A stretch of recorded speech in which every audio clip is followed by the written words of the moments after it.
I welcome you into the vibrational frequency of Agape International Spiritual Center. It is an idea held in the mind of God that continues to unfold, and that idea contains everything it needs for its own unfoldment, and it's been unfolding for 35 years. And in November 30th anniversary date, it will have unfolded in this dimension for 35 years. So whether you have been with us for 35 years or 35 minutes, we invite you into this dynamic feeling tone of unconditional love as each and every one of us are seeking to perfect our loving, which is why we are on the planet, by the way.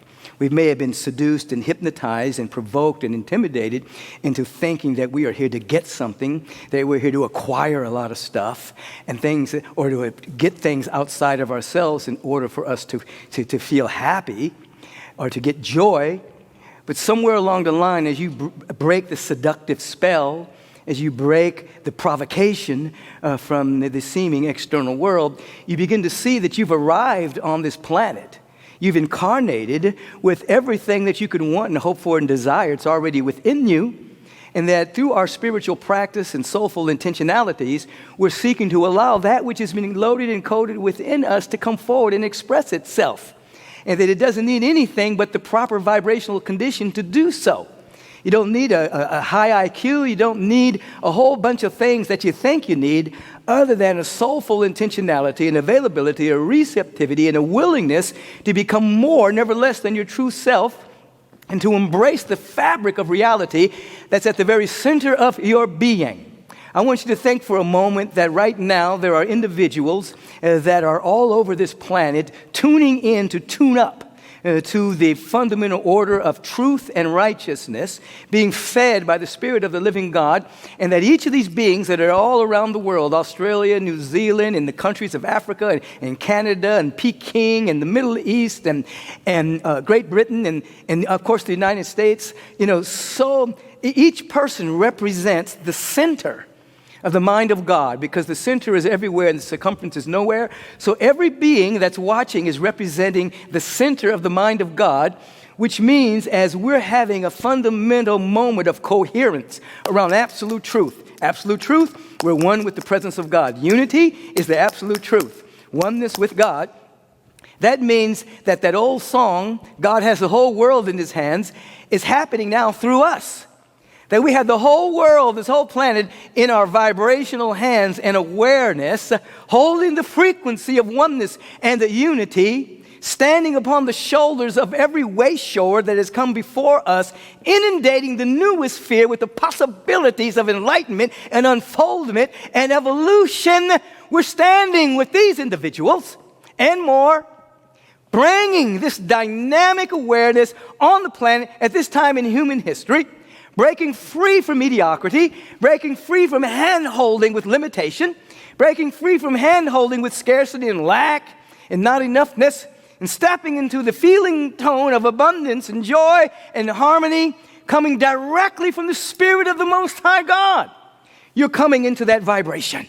So when you hear the theme of the month, which is problem or possibility, you choose the world you want to live in. When you catch the frequency of that, you must come to an understanding that the world problem comes from the world emblem. The problem is emblematic of the thoughts and the perceptions and the chronic beliefs and perspectives that are hidden within us, but they're not hidden. They become outpictured as experience. They become outpictured as manifestations in our world. And so when we come to an understanding that a problem is really emblematic of what's within us, we can say problem or possibility. In other words, there are individuals that live in the world of problems, and they're seeking with their figuring out mind how to solve these problems.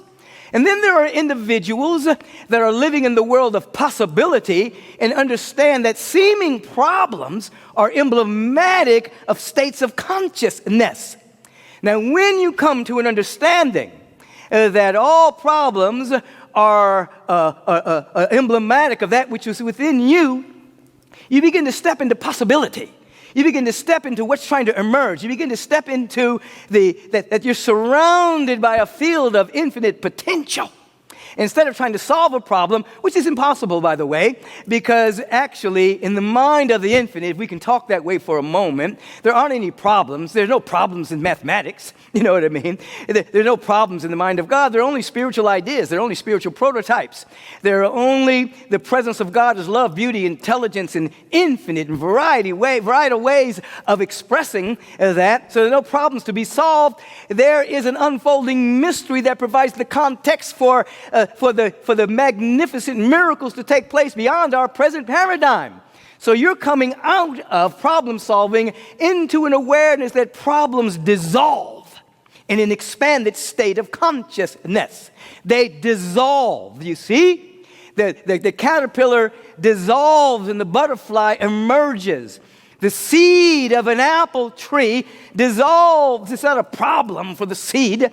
It dissolves, and an apple tree begins to provide shoots and roots to become an apple tree that provides more apples. Every great invention that has ever happened on the planet came because there was something already in existence in the mind of God that then emerged when the condition was right. It was an aha moment. It was a Satori moment. It was a moment of, oh, I see reality, you see? And then that insight then became the unfoldment of the possibility that existed all the time. During Moses' time, electricity didn't suddenly exist when Tesla or Thomas Edison showed up on the planet. It existed way before then. But there needed to be the right condition for the possibility of electricity to be used as to bring about luminosity and ultimately so many things that we depend upon right now.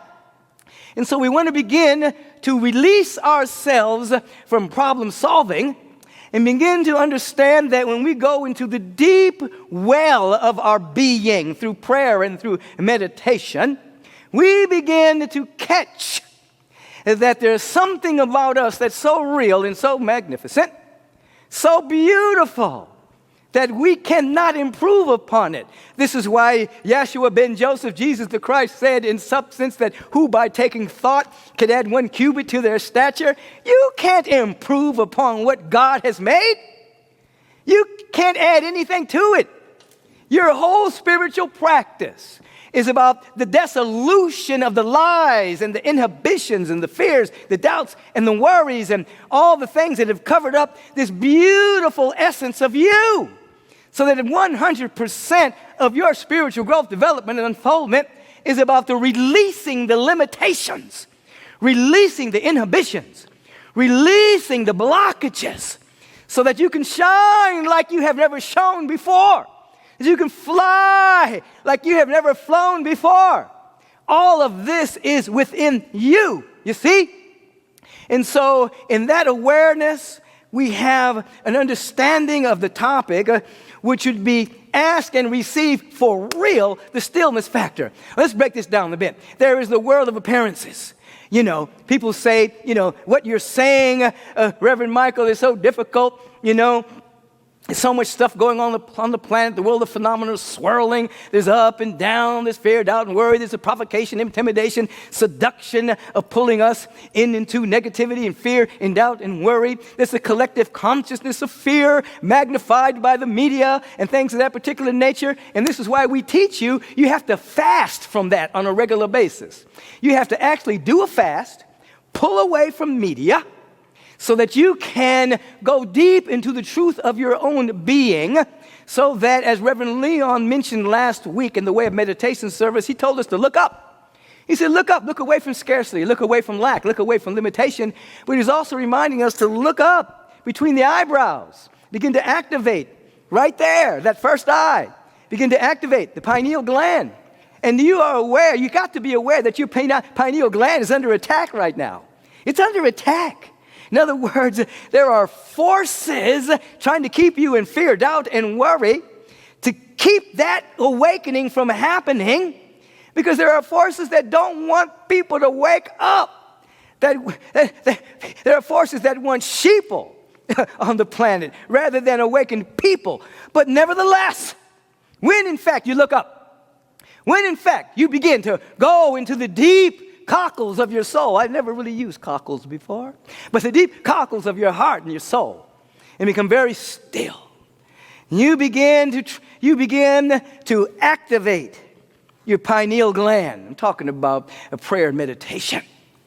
And your field, your auric field, becomes so powerful that you become impervious to the worry and the doubt and the fear that sweeps through the human consciousness. Now, you might be a little unpopular because right now it's kind of popular to be in fear. It's kind of popular to worry. It's kind of popular to be kind of, I'm nervous. It's kind of popular right now for that, and if you're not in that frequency, you're looked upon as a little bit interesting, a little bit, they're weird, they're not afraid. Listen, you want to be so one with God consciousness, not as a belief system, not just I believe in God, but you want to go so deep in your spiritual practice that you become aware that God believes in you.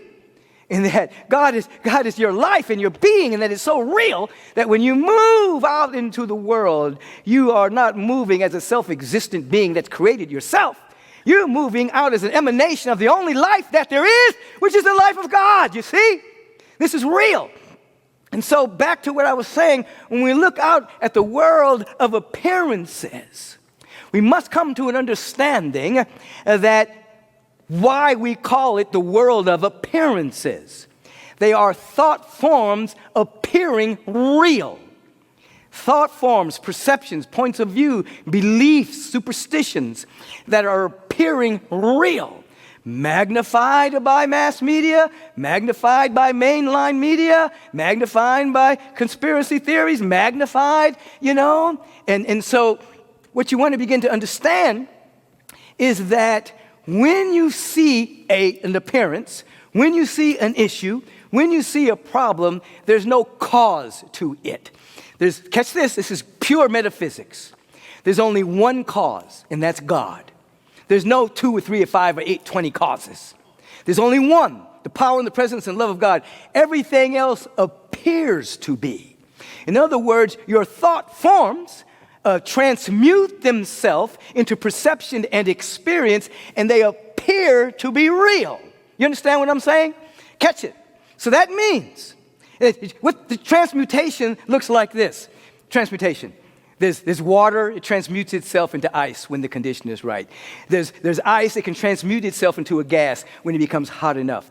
Your thought forms, whether they are true or not, transmute themselves into disease, into lack, experience of limitation, experience of fear and doubt and worry. But they are not real, meaning they are not eternal. They're just part of the transmutation process. You hang on to a particular chronic thought long enough, and it will produce some kind of experience. That's the world of appearances. So what do? Ask, and you shall receive for real. What do I mean by that? You ask. When you look at an appearance, look at an issue in your life, ask, what is the meaning? It can't have a cause. Now, back in the old days of metaphysics, under the Newtonian model of reality, people would say there's a cause and an effect. Seemed very logical. We know now that that's not true. It was just a building block to where we are now. That actually in the quantum field of reality, there's only one cause, and that cause is God, and that we live in a field of infinite potential, and when the condition is right, then that which is possible emerges. So if, in fact, you are a condition based on fear, doubt, and worry, and the thought forms of fear, doubt, and worry, you don't cause disease. Those particular thoughts actually manifest as disease, as symptoms, as discomfort. You see, they are the thing manifested in the world of appearances. So what do we say? We say, in substance, we stop, get very still, and say, what is the meaning of what's appearing? Not what caused it. Because if you go into what caused it, you're going to go, my mama did something to me when I was 3, and you're going to go into a deep psychological movement into, well, this happened at 16, and this happened, and that caused this, and that caused that. And no, it didn't cause that. It may have been a genesis for a particular perception, but it didn't cause anything because there's only one cause, and that cause is God. That cause is God. You begin to ask, what is the meaning of what is appearing to be in my life? But then you get still. For real. Ask and you shall receive. And you'll start, if you ask, what is the meaning? You'll start to catch in consciousness the chronic thought forms, beliefs, and perceptions. They might embarrass you at first when you start to just see the ruminations that happen in your mind. You start to see the conversations that come out of your mouth. You start to see all these different thought forms. It might embarrass you at first as a truth student. But embarrassment is a very high stage in transformation. It means temporarily the ego has lost control, so you're ready for your next level, you see? And so, but after a while, you see, oh, that thought is actually appearing as my hesitation to go forward. That thought is appearing as my cyclical loop of constantly making the same mistake over and over and over again. That thought form, that perception is appearing as discomfort or a lack of confidence or whatever the case may be. And then you ask, getting still, remember the stillness factor, what's real? What's eternal? First you have what's the meaning, and then you ask what's eternal. And then you'll open yourself up to a revelation that the only thing that's real is the power and the presence and the love of God. Only thing that is real is your connection to the Most High. You'll have a satori moment, an insight, a revelation. You'll break free from the downward spiral of the satanic manifestation. That is the downward spiral of the egoic awareness that you are a self-existent being, that you created yourself and you can be independent from God. Woo! I love that, the way that came out. Now, sometimes you got to stop and say, well, that's pretty good. Now, when you ask, what is the meaning? And then you ask what's real, you start to break free, you see. And a couple of things. Back in the day, when people would say, what is the cause of something? You know, Newton looked at an apple, supposedly, you know, the apocryphal, anecdotal stories that an apple fell on his head and he discovered gravity. You know, but before that, if the wind was blowing and an apple fell off an apple tree, and someone says, well, what caused the apple to fall off the apple tree? Somebody would say, well, the wind did it. But what Newton became aware of, and others before and after him, is that actually there was a field called gravity. And the real meaning was that there was a gravitational force field. The wind didn't cause the apple to fall from the tree. Without gravity, it wouldn't fall, whether the wind was blowing or not blowing. You see? So there was so the meaning was gravity, you see. What you'll begin to discover will be meanings of transmutation from your thought forms, not causes, but transmutation from the thought forms that are appearing as lack, limitation, fear, doubt, and worry in your life, you see. And then you'll begin to understand this, that when you're on that downward spiral of thinking that you are a self-existent being, there is an unconscious, compulsive pathology to prove that you exist, because underlying that is a fear of death, a fear of annihilation, a fear of non-existence, a fear of nothingness, existential dread. People are afraid that they're nothing. They're afraid of death, you see. And so because of that unconscious fear, there's a compulsive pathology that takes place where people would rather be in conflict just to feel that they are alive, you see. And so they go back and forth between conflict and complement, conflict and complement. You know, so their whole life becomes this experience of conflict and up and down. You know, I have drama, therefore I'm alive. Everywhere I go, people hate me. All through my life, in high school, in junior high school, you know, this happens and this happens. Oh, you know, but underneath the ego is like, yeah, I'm alive. You see, I produce this because I'm so afraid of nothingness that I'd rather have people hate me than to be ignored. But when you get still for real, the stillness factor, you see, and you begin to understand that you're not a self-existent being, meaning you didn't create yourself, and you're not independent from the presence of God. The wave is not independent from the ocean. It's not. The wave is an extension of the ocean. It's what the ocean does. The ocean waves. Divine presence reveals itself as our life. We're not independent. Through meditation, through prayer, through asking the right question, we have a Satori moment. Oh my God. I'm one with God. I need not be afraid of death. Remember Anita Murjani? Cancer all over her body. She died on the table in the hospital. Moved over to the other side, reconnected with her dad, had tremendous forgiveness. Came back and the body regenerated in a short period of time. All the cancer was gone. And the fear of annihilation, the fear of death was gone because she had a realization that didn't even exist. Now, you don't have to have a near-death or near-life experience for that to happen. Paul said to die daily. So you can go in and have an awareness. You got to ask. Ask and receive for real. What is the meaning of what's appearing in my life? Not who's to blame for. We're not talking about blame. We're not talking about guilt. We don't have New Age guilt. You know what I mean? Guilt is a function of the ego that keeps you in your present paradigm, beating yourself up, you know? No. What is the meaning of what appears to be? And you'll start to get, there's that thought form of not good enough. There's that thought form of nobody likes me. There's that thought form of I'll never measure up to my parents' ideal of me. There's that thought form of whatever that thought form is. You'll see it. And then in your seeing it, it will lose its power. And in its place, you'll begin to hear the still small voice saying in substance, oh my God, you are me.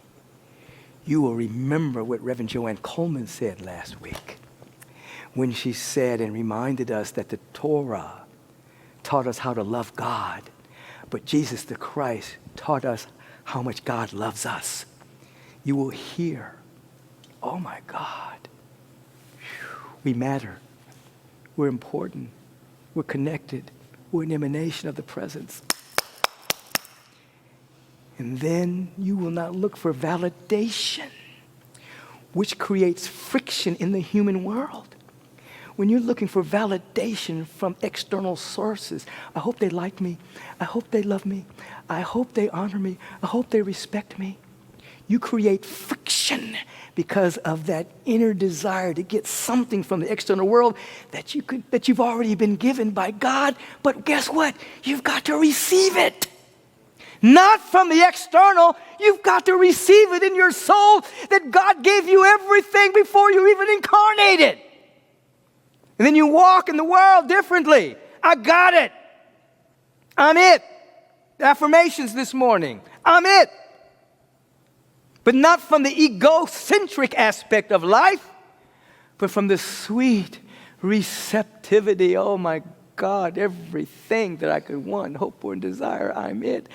Let me shine it. Let me show it. Let me glow with it. Let me radiate it. Let me be it now and forever. You see, you walk differently in the world, you see. And then you will not allow so-called external forces to divide you.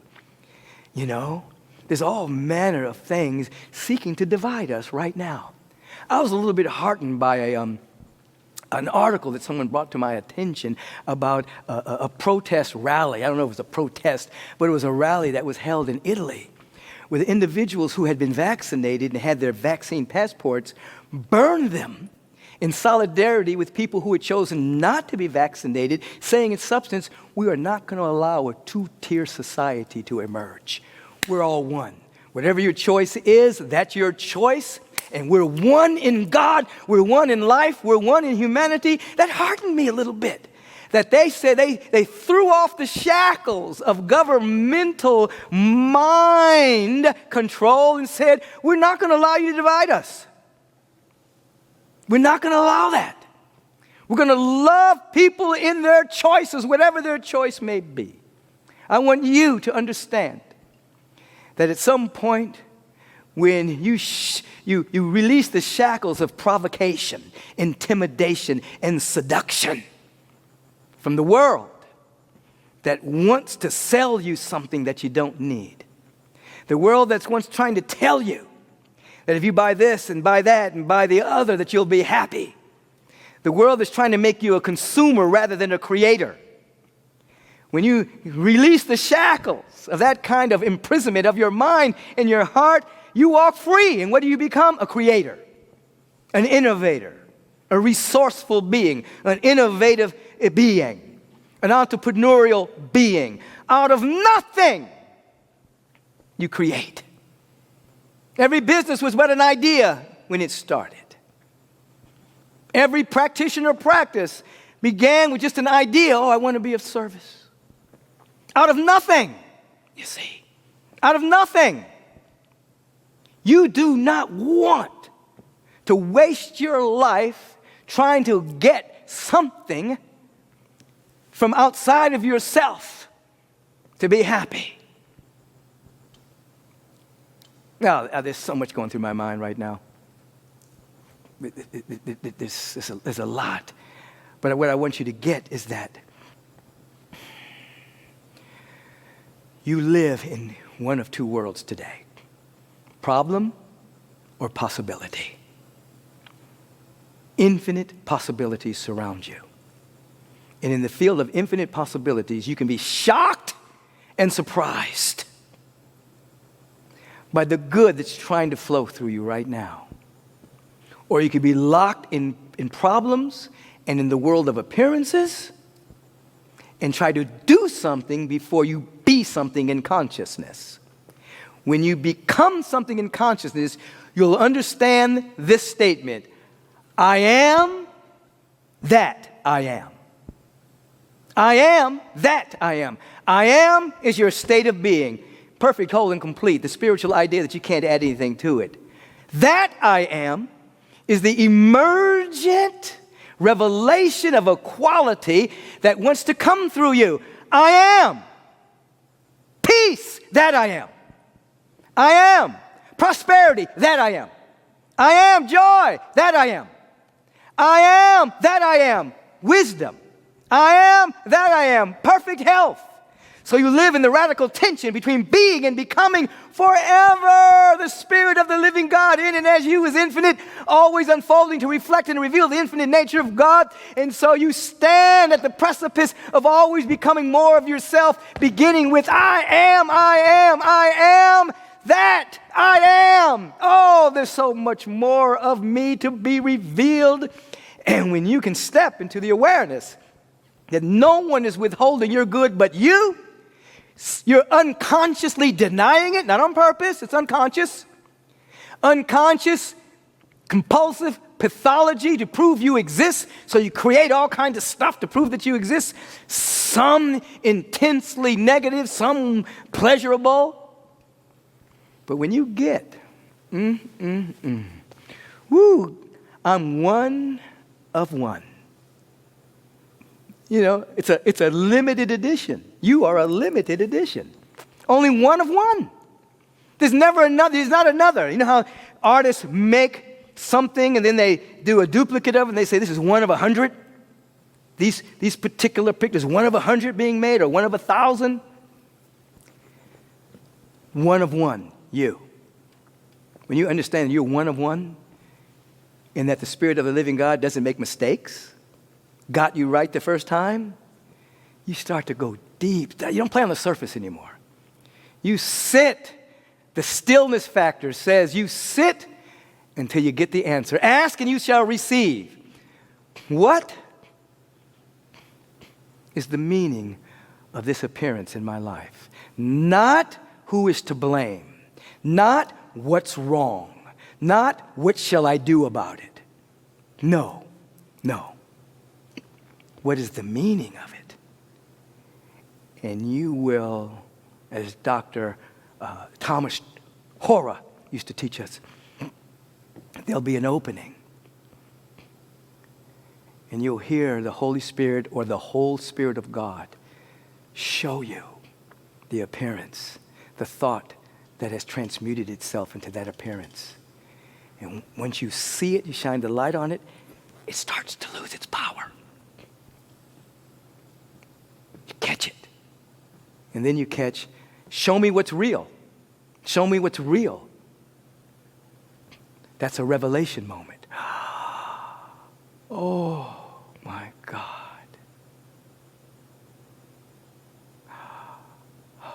In January, I was about to do a Zoom teaching class.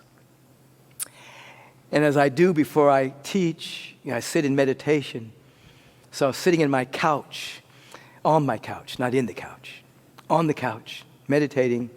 When I got up to go to the computer to do the Zoom class, I couldn't see. I was blind. I was blinded by light. And I called in Reverend Kathleen and Lee. I said, I can't see, And it was just inundated with light. And then as I looked at Reverend Kathleen and I looked at Lee, I could see this fountain of light in them. Just a cascading light. And I was aware that that was their real being. They weren't their bodies. The light that lights up every man and every woman that comes into the world, the same light that was found in Jesus the Christ. That's what I saw. It was a moment of revelation that still is integrating into my life. Now, that wasn't the first time that it happened, but that was the first time it happened with people around me. It's never happened before when I was with people. It was always at my house. I'm at home meditating. But that was the first time that ever happened, like kind of publicly. But I say that to say that that may not happen that way for you.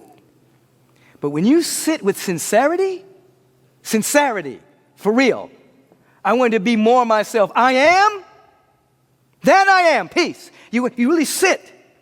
What is the meaning of this appearance? And what is it that's real? You're open and you ask and you shall receive. You'll have a revelation from the whole Spirit of God. It may come as an intuitive insight. It may come as direct knowing. It may come as the elimination of a character flaw, a hesitation in your confidence being released. It may come and you may notice your posture changing. Whereas before you're kind of walking around like this, like just kind of apologizing for existing. You're stepping into a room like, I don't really know if I'm supposed to be here, and I hope they like me, and I hope they love me, and I really want a compliment right now, and you notice after a while you start getting the revelation from God, and your back straightens up, and you're not trying to get anything from anybody. You exist, not independent of the ocean. The ocean is in you, and you're in the ocean. You're oceanic, baby. And you walk with the confidence not of a self-created being, but as a being that is an emanation of the only life that there is. And the confidence is not a confidence in your little self. It's a confidence in the presence. God's got this. I'm rolling with the big presence. I got backup, baby. You see, it's a whole different frequency. It's a whole different vibration. And so, for such a time as this, when it has become popular to be in fear, it's become popular. It's a popular thing. It's like, woo. Metaphysicians, rise up. Shuffle off the fear and the worry. There's no death. Doorways into greater expression of life. Do not violate the law by saying anything you do not want to experience. Do not put yourself down. Do not put any other being down. Because when you violate the law like that, you're saying, I want to experience what's coming out of my mouth. Don't do it. Don't violate the law. It will ruin your karma credit. You'll ding your karma credit with a violation of the law. Don't do it. Only speak what you would wish to experience and want for everyone else what you want for yourself. If you just did that for 7 days, just outline the kind of life you want to live, the kind of qualities you want to have. You want to have peace in your life. You want to have love. You want to have abundance. You want to have good health. You want to have a deep sense of well-being, a deep sense of confidence. And then go around for a week and just want that for everybody. Everywhere you go, you want everybody to have this. Not just you in your own personal transformation. Everybody. You'll start to see life differently. And you'll see the light that's in everybody. You see that everybody is doing the best they can right where they are.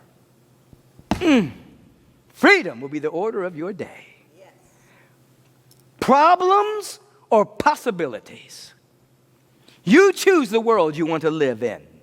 I live in a world of possibility, for I know beyond the shadow of a doubt that the highest vibration always wins.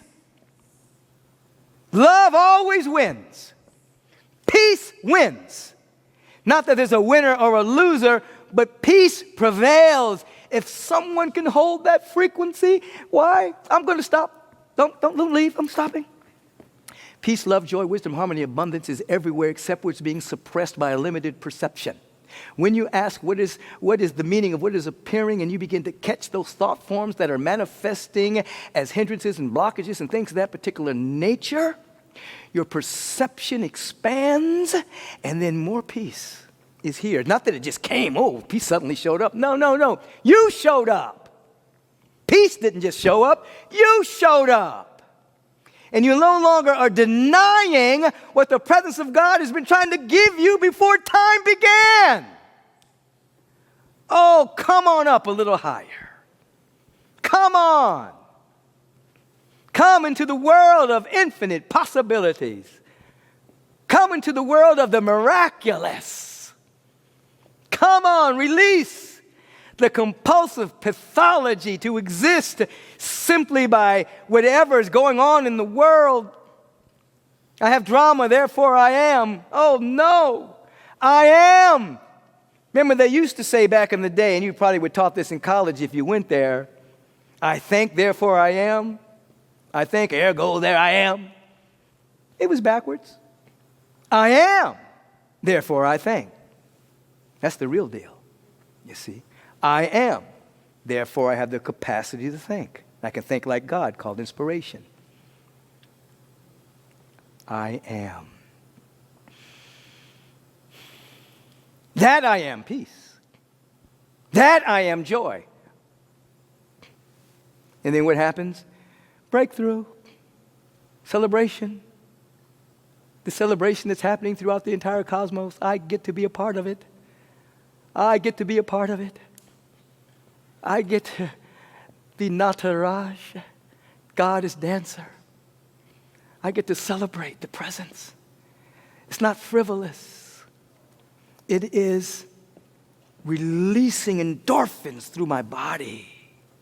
Tonic chemicals that relieve me of the acidic condition and bring about a proper pH balance in my body temple. The coherence of my brain begins to happen, and the hemispheres begin to talk. There's a cyclical thing that happens around the brain, and you develop a slight halo effect when you read it, when you see it on a biofeedback situation. And then you become impervious to BS, that is, impervious to belief systems that are speaking about you being separate from God. Okay, I'm going to stop. Let's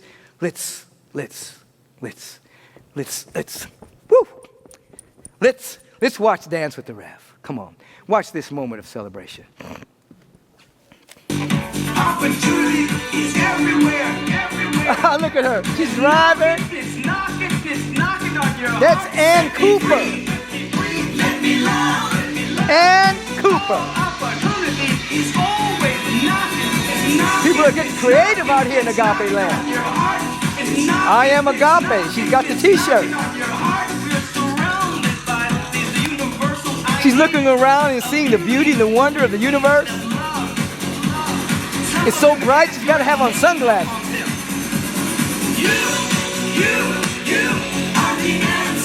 Get some understanding today. Make that U-turn. Universal understanding. You are the answer. Get some understanding today. Undivided. Undeniable. You are the answer. Woo. The answer is you. You're the only one denying you're good. God's not withholding it. No one else has it but you. That was great. I remember when I did that talk. It was just like, this spirit just took over, and that's what came out. I still look, I said, that was really great. Universal understanding, undivided. You make a U-turn. That was great.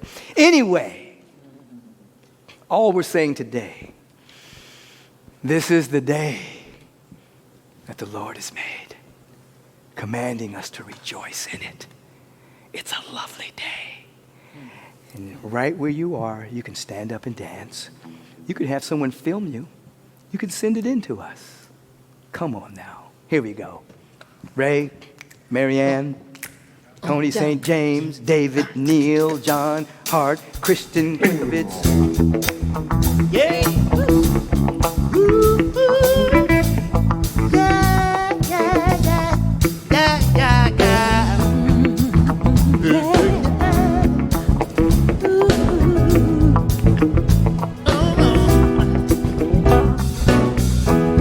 When I look into the morning light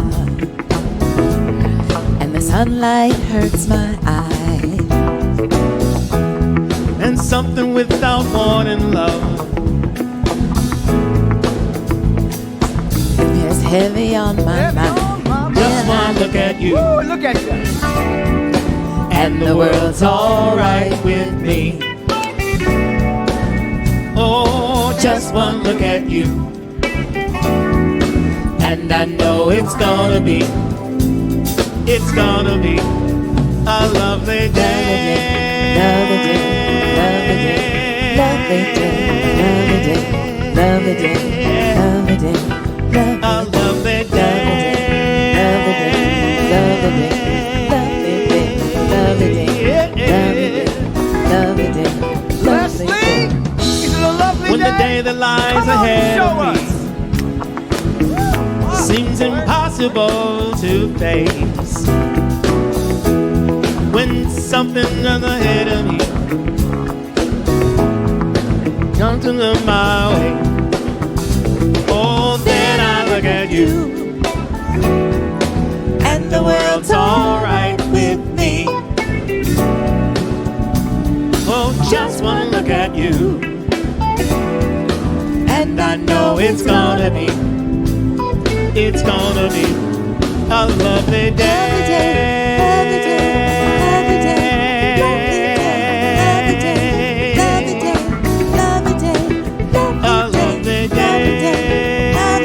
lovely day, lovely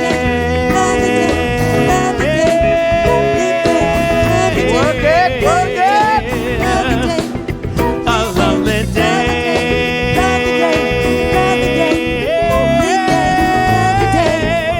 day, a lovely day. Up in the morning, love, and the sunlight hurts my eyes, then something without warning, love, is heavy Leslie, on my mind. Oh, then I look at you, and the world's alright with me. The world is alright. Just one look at you, and I know it's gonna be what? a lovely day.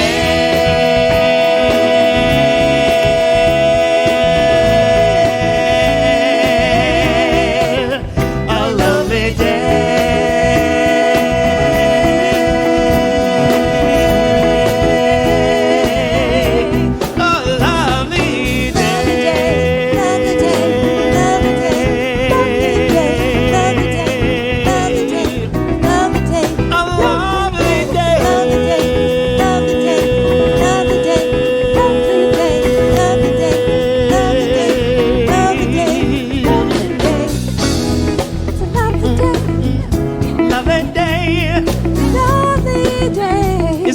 be a lovely day. Every day's a lovely day, yeah. When I look into your eyes, I know it's gonna be. Hurt him a little bit. Filled with the Spirit, it's a lovely day, Yes, it's gonna be. a lovely day. What you got out there? Lovely day. We're talking about a lovely day. A lovely day. And we go from movement and sound to just a moment of silence. You may not be aware of this, but the yogic practice is to prepare one for meditation. That movement is to prepare yourself for stillness. So we dance. We were not to rush. God is dancer. So we can fall deeper into our still prayerful moment, you see. So I'm inviting you to become still with me for a moment. For real. For real, for real. The stillness factor. Don't think about where you're going after the service. Don't think about what you might have on your to-do list right now. Give the presence of God your undivided attention. Stop.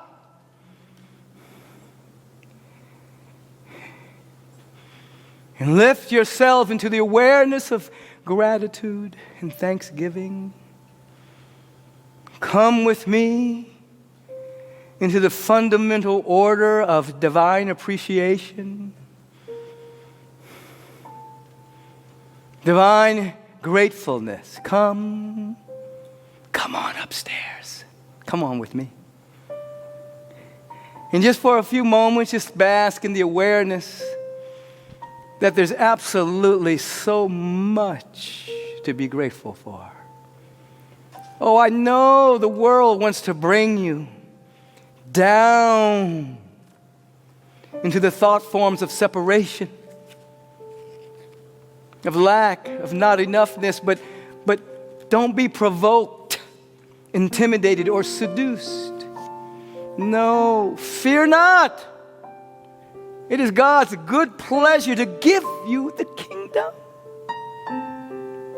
the queendom, the noundom, the isdom. Receive it. And in this consciousness of sheer thankfulness, we recognize this is a great offering happening. The presence of God has offered God's entire life to, through, and as us. I give you myself. Live me. Be me. Express me. Represent me. All that I have, all that I am, I bequeath to you. You one of a one kind, you one of a one edition. Go forth and multiply the consciousness of the all-good. You one of a one. Go forth and represent me. Go forth and represent me. Go forth. Oh, it's recognition and unity. One with God, one with God, one with God, one with God. God only, only God. God only, only God. I speak the word from this place. Woo! And I know that right where we are is the full presence of infinite potential. It embraces our body temple. Every organ, action, function of the body temple is made every whit whole. Oh, just accept it. Don't ask how to do it. Just accept it. Wholeness is the order of the day. Accept it.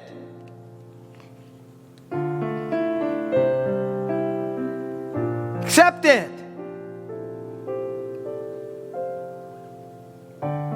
Harmonizing prosperity. Oh, accept it. Don't ask where and what channel it's going to come through. It's all coming from God. Let God choose the channel. You be receptive. Lift your frequency. Let your attention go. unto the hills, unto higher consciousness, which cometh your help. I speak the word for harmonizing prosperity and abundance. I speak the word for wellness and well-being. I speak the word that the Holy Spirit, the whole Spirit of God, moves through us as inspired wisdom, transforming knowledge, creative intelligence, unconditional love, divine joy that comes from having an intimate at one minute with pure spirit. All of this and more is cascading out of no thing to become the very somethingness of our life. Oh, when I ask you this question, you can answer out there in Agape land. Will you accept this? Will you receive this? Let that be a resounding yes from the depth of your being. And know from this moment on, everything is working together for our individual and yet collective good.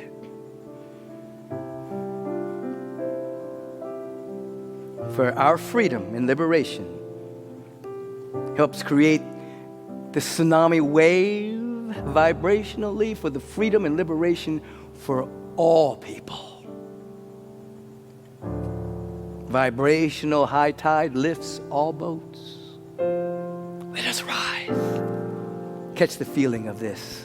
Ray, give them that dynamic, please.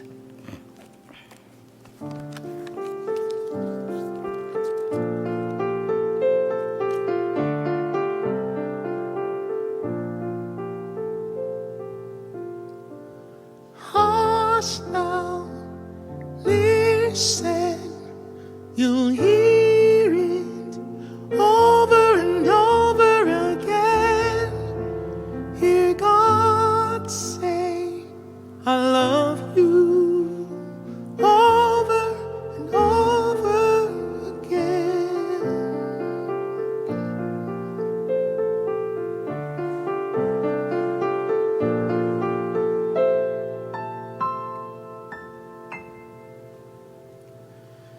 Head down, you better keep your head down. Don't let them catch you standing tall.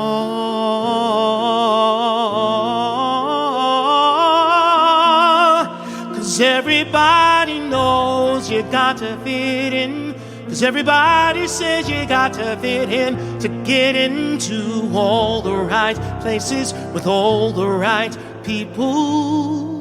So you bow and scrape and lay prostrate and sacrifice your peace. But something small and still inside said, forgive, love, release. Forgive them, for they know not what they do. And love them, for they are one with you. Release your burden, release your fear. For I am is my name, and I am always near. Oh, I am always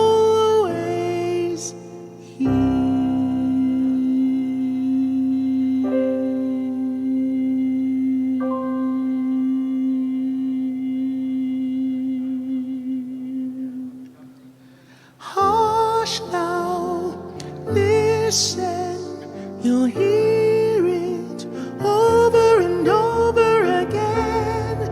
Hear God say, I love you. Hush now, listen, you'll hear it over and over again. Hear God say, I love you.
is your life. We rise high in this awareness, and we embrace every single being on our prayer list and every single being that you may be praying for.